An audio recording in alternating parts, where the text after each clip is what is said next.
Breaking news! America just won the Battle of Coral Sea. Stay tuned to find out more.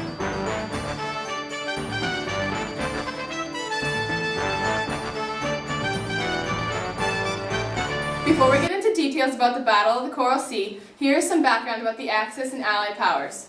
The Allies, which include the United States, have just went under attack by the Axis powers.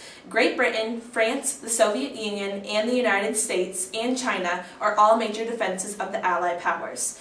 More generally, the Allies include all wartime members of the United Nations, the signers to the Declaration of the United Nations.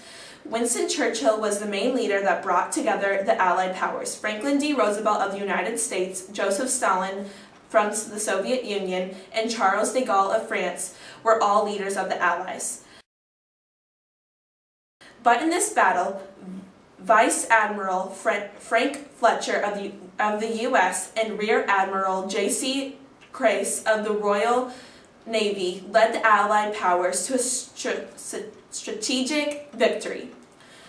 Bombing on cities and industries on the Axis lands characterized part of Allied strategy during the World War II. Fletcher insisted that air power alone could win battles, just like this one.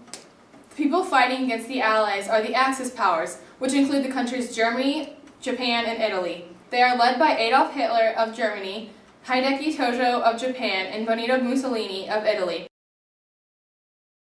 But Admiral Takagi of Japan led this battle for the Axis powers. The typical strategy of the Axis power is blitzkrieg, popularized by Hitler. It was a tactic based on speed and surprise, where tanks, supported by planes and foot soldiers.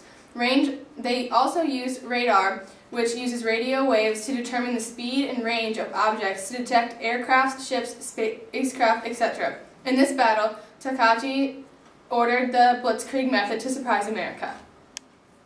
Japan had an idea to take over the Port Moresby, located on New Guinea's southeastern coast.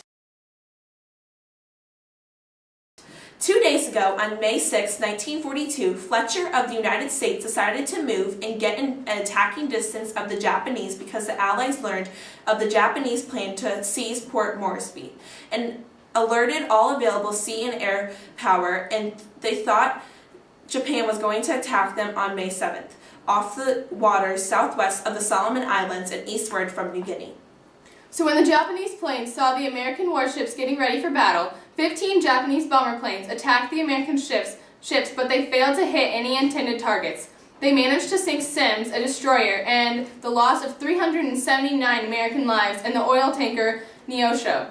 The Japanese attacked Rear Admiral J.C. Crace of the Royal Navy's fleet of ships after Fletcher moved his fleet away from Crace. Crace's fleet suffered an attack by American B-26 bombers who mistaken American ships for Japanese ones. What a mistake.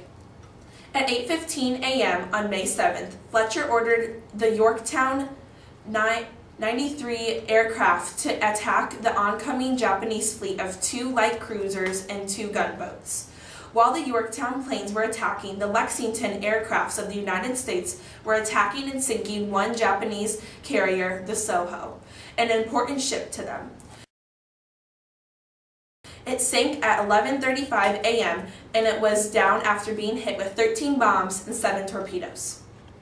Wait, here's an incoming story. It's an interview from Admiral Takagi. Hi, Admiral. How were you feeling when the best ship you had was sunk? It was disappointing, but all I wanted was revenge, so I ordered my troops to bomb harder on the American forces. Did that strategy succeed? Yes, it did. We sank the best U.S. ship, the Lexington. Was sinking that ship enough satisfaction of a victory for you?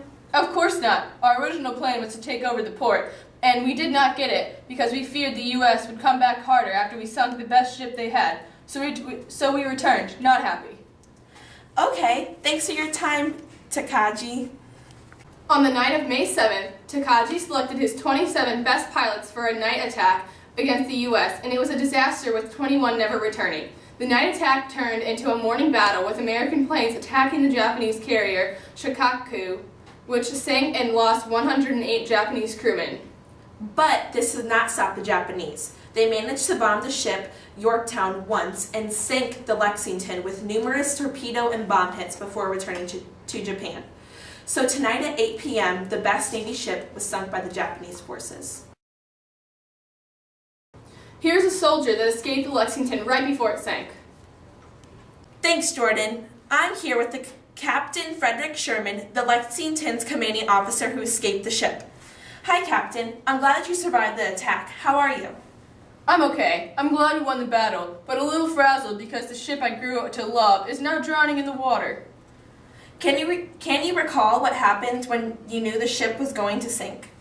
I gave an order at 5:07 p.m. for everyone to abandon the ship because there was a huge internal explosion because the fuel caught on fire. How did you and the other soldiers escape off the ship? The soldiers marched onto destroyer and carrier boats that took them away from the ship. They were able to take their helmets off and fill them with ice cream and sat on the side of the boat and ate it. They got off in a very orderly fashion, and I escaped after most of my soldiers were off by slipping down a rope into the water until the carrier boat came and saved me. As I watched the Lexington drown, I noticed that 50 men on the top of the ship waving, and I could do nothing. I watched them drown in the ship. Wow, what a story. I cannot believe the soldiers ate ice cream when escaping a war scene. Yeah, luckily all casualties came from fighting, not the escape from the ship. Thank you for sharing, Captain Sherman. Now back to you, Jordan. Thanks, Madison. Although the Japanese lost less planes and ships than the U.S., the United States won the battle because they did not capture their port of Moresby. America stood strong and held off the Japanese forces, causing them to return to Japan. The Battle of the Coral Sea will forever be an American victory that lasted only 3 days. Well, that's all for us tonight. Let's hope this war ends soon. Bye.